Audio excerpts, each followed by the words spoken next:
Welcome to another episode of Otaku Don. I am the host with the most, aka Sleepy Melbourne, in the building. Just Charles is here with us. What up? We are here with chapter 1159, The Island of Destiny.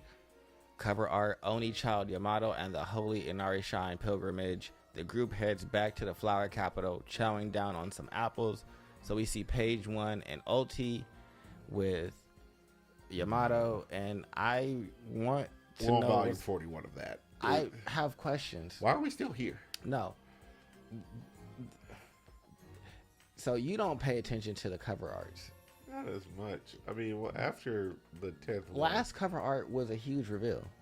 What was the last cover art? Somebody still alive? No, the grave that they went to. The hero of Wano that fought against Kaido. Yeah. It's Kazuki Moria. Moria? Yeah, Gecko Moria. His real name is Kazuki Moria, and you remember when he talked about how he fought Kaido? Oh. Yeah. So the people of Wano thought he died. I mean, isn't he? I mean, I guess there's no body from Moria. Well, he's a bat person, so remember he was on that island now with Absalon and Perona and the doctor, and then Absalon's dead. Perona's cool, but everybody's thinking that Moria is probably gonna head to the Cross Guild. But now it's crazy that he's Kazuki. God. That means you're part of the ruling faction of this entire man. Mm-hmm. Yeah, so just... his overall thirst for power makes a lot more sense now. I mean, I understand why he went after Kaido. If you are enslaving my homeland, and I feel like at this time I've been dominating the seas, I'm about to go and free my home. I got smacked up, all my crew got killed, so I mean, you shattered my will, but it puts things in perspective. I fuck with him, but we get to see the chapter 39 years ago, Hachinosu, Pirate Island. It can't be who did this. The Don couldn't protect her. Well, someone couldn't ask Saki. Yeah. Saki.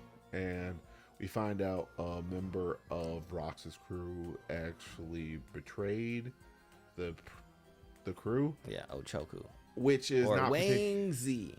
Which is not particularly surprising because he pretty much did it. He forcibly conscripted his entire crew. Now, it seems like some people are more chill than other people because the way they always described Rock's crew, I guess, or the way it appeared to be from the outside, is that they weren't particularly friends with one another. But it seems like they have a bit more camaraderie than they were originally led to say that they had. Now, are they like... I think some of them are friends. Like, I think Kaido, Big Mom legitimately looked out for Kaido. Yeah. With the way they originally tried to play off in the beginning, it's just like, oh, she legitimately looked out for dude. And Whitebeard kind of also looked out for him. Yeah. And because everybody else was just kind of jerks. I mean, also, I will say Big Mom did actually want to have a family. Stussy seems pretty cool right here. Like, she doesn't seem like she's, like, a bad person in this, like, mean to Kaido. Like, she's out for the money, like, she's very clear about that. But Gloriosa seems like the ones that are that founding 9 that were on Elbaf. Yeah. Minus Kaido because he wasn't there. But I feel like those ones all kind of follow Rocks for a little different reason than the Davy Bag, because it says he built his pirate crew that way, but they weren't a pirate crew. They were just a group of people. And so I don't know how he got like Big Mom and Whitebeard and shit like that to follow him, but I don't know if it was necessarily through a Davy Bag where they weren't a actual official pirate crew. They were just a group of people that were of similar minds. Yeah, they didn't necessarily agree with all the Rocks, but they seemed like they were like more aligned with each other and like were cool. But then you got Ochoku, who I feel like, which now I clearly isn't the truth, but I felt like he looked more like Moria. But everybody says that they feel like he looks like what's the dude's name? He turns into sand or swamp. Oh, the dude. I know who you're talking about. Vanderdecken? No, not Vanderdecken, but he was in that arc. He was the one kidnapping the mermaids. Yeah, the dude who turns into like paste. Yeah, I can't think of his name. Kurbo. Oh, yeah, that one. Yeah. Yeah, he looks like him. So where is that dude right now? He was on Hachinosu, and so now that we find out that this dude is the reason that like the world government or rocks had to go to that island. If he is actually like Kurbo's father, is Blackbeard going to welcome him because he already took out Wang Zi when he took over Hachinosu? Blackbeard does not seem like he is cool with anyone who is directly possibly led to or his father's interest. Yeah. And from what I know of Whitebeard isn't really the backstabby type. I mean, it wouldn't be surprised. Like, also Blackbeard is kind of vengeful. He could literally just been upset. You didn't save my dad, and you're super strong. That's kind of how I feel like he blames everybody for his father's death when it's just like, I don't know if that's necessarily how it went down because I don't even know if like all of the. This wasn't simple. I can tell you that right now. Yeah. So like I'm interested to see how it goes. And we do get to see Roger, who is mad that Shocky was kidnapped. Yeah. How ironic would it be if Roger literally just showed up the end and he got blamed for killing Rox? See, I don't know if he killed Rox, but I think that he went to that island and had an amazing showing because at the end of everybody's like defeat or whatever, at least for Kaido and Big Mom, their like thoughts were always of Roger and not Rox. So it's like he clearly did something like more magnanimous than like what you guys saw from Rox. Because it's ultimately the difference in what you were saying earlier. Roger is an inspiration. Rox lives in infamy. Yeah. He is the ultimate juxtaposition between Iron Fist and the Liberator of all. Is like it's wild. So we ultimately find out that Figure and Garland, like, they were just Shanks and Shamrock were from God Valley. Are from God Valley. They were just two random kids, but Figure and Garland was just like, oh no, I just decided to knock boots with this random woman, and then she had twins, and I came back and got them because it's time for me to have a family. Yeah, I got my son. I got my kidnapped wife that we're gonna probably brainwash because we're weirdo celestial dragon people, and brainwashing is cool. I mean, yeah, because he's got them. She's the main prize of the tournament. Shocky. We get see some other families that are trying to win her, but we also get to see Garland stab Shamrock and Shank's mom, saying that there have been preparations made for his future wife to be the prize of this tournament, aka Shocky, which is like, sir. I mean, well, first things first, Oda, you make terrible tournament arcs. This is terrible. Worst tournament in all of anime. Yeah. What's your tournament? We're gonna come together and we're gonna just go ahead and do a good old fasting culling. Yeah. It's just like island. I don't know if that's a tournament. It's like it's a competition. Whoever calls the most gets to keep Shocky. What if like one random Marine just decides to go ham and it's just like, I won Shocky. Yeah, I don't know if they get to keep that. I think that they'd be mad Jeff, about that. What do you do? Oh, I got the multiply fruit. So every single time I like let loose from with one of these muskets, I just shot 2,000 bullets. Oh wow, that would actually be a pretty ballin' ass fruit. Oh wow, he's not even actually in the Marines at this point. They call this dude cadet. It's like he's there. Like, he's a fresh recruit. And so he's like, excuse me, what's going on? He has no business being out here. Like, yeah, this is a terrible first experience for Dragon. And it's just like, no wonder he probably looks every single time he sees Garp on the 5 seasons, just like, yo, people suck. That was just a really bad first day, son. First things first, how frequently are y'all just called to call islands? More frequently than we would like to actually think. Yes. Buster calls are a thing for a reason. You don't have a name for culling attempts if you don't do it fairly frequently. Then we have the slave ship, where we see Jenny, Kuma, and Ivankov. Yes, leaking information, and we get a young Morgans, who I need to know more about Morgans, because why does he have so much information on everything? Like, he knows what's happening with. He has already been dealing with Cypherpole. Because his bird got to be fruit like 20 years old. Allows him to pick up on frequencies that other people can't. It's either that or he's being fed news by Vegapunk. Something, or the birds actually communicate with him, like real birds communicate with him. So I'm not exactly sure. And he's been shiftless his whole life.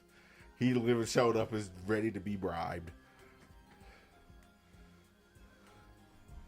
It's just like, literally, the absolute. We do get a nice scene of Rox and his crew headed out. We see the Roger Pirates headed out, and we also see Garp is headed out. Because even Garp loves Shocky. And you see Rox eventually runs into King Harold, and it's just like, all right, we're going to have a conversation about what's going on.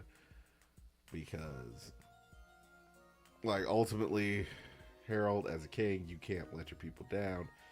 And ultimately, my kids on that island, I just can't let this, this isn't going to slide. Yeah, so I'm going to go save my kid and wife on that island. They share a cup of sake, have a fake battle, and then we get to see them continue forward to the island. Also, did they set... Is that them... Did he willingly set his own ship on fire? Yeah, because they were being surveilled by the world government is watching. See? Man. That little boat right there? Yeah, that's them watching. So he had to make it look like he lost for real. So set his boat on fire. King Harold's a real one. You don't run into him. King Harold's dumb. I mean, he is not the brightest, but when you come to him, it's just like, I gotta go save my kid, man. All right, you can set my ship on fire and beat up everybody else but me. He did make a good decision, but it's just like, he made a sequence of bad. The world government wasn't ever the move to begin with. Yes, and that's my issue with him. It's like, why do you refuse to see that? It's like, you're so stuck on, like... He's trying to make life better for his people, and the easiest way to do that is with the world government. But that's not true, because the way that they utilize y'all is as weapons. And so how would that make life easier on y'all? That would just turn y'all into weapons. He doesn't... But they'd be... Because the things that they need, like food, medicine, things that you need to import, it will be very easy for them to import as long as they're a part of the world government. He's looking at all the other benefits. Get them from the other countries. Y'all could have. Well, no, those other countries won't trade with him. No, like, I understand that you're talking about there are countries that aren't a part of the world. Yeah, those are the ones that brought him food. Yeah, I mean, because King Harold, it seems like King Harold is always looking for the easy way. He a coward. I was gonna call him something else, but yeah. I know you were gonna call him something else, but I was at least gonna give you a synonym. Yeah, he's a coward. Rox, you know who's not a coward? Our boy Dragon, who finds the mom and is probably the one that put Shanks inside that treasure chest, trying to save the kids. Like, is that like a little? Is that little? Yeah, Blackbeard. Yeah, yeah, little Blackbeard in the cave as a slave. Mm-hmm. Man, it'd be kind of wild. It's just what I feel like when Luffy and him clash eventually, because you know Blackbeard and Luffy are going to clash. Got to. It's just like, at least you had a dad. I didn't have a dad. He left and formed the revolution. Like, your dad's dragon? Well, now I kind of feel bad. Yeah. He's the one who broke me out and it set me on my path of vengeance. What do you mean? Oh, yeah, I feed Dragon all types of information. Like, no, because remember he went to attack Dragon's Island, which is why I'm confused. That's why I don't fuck with Teach. It's like, the more I learn about Teach, the more you just seem like wrong, bro.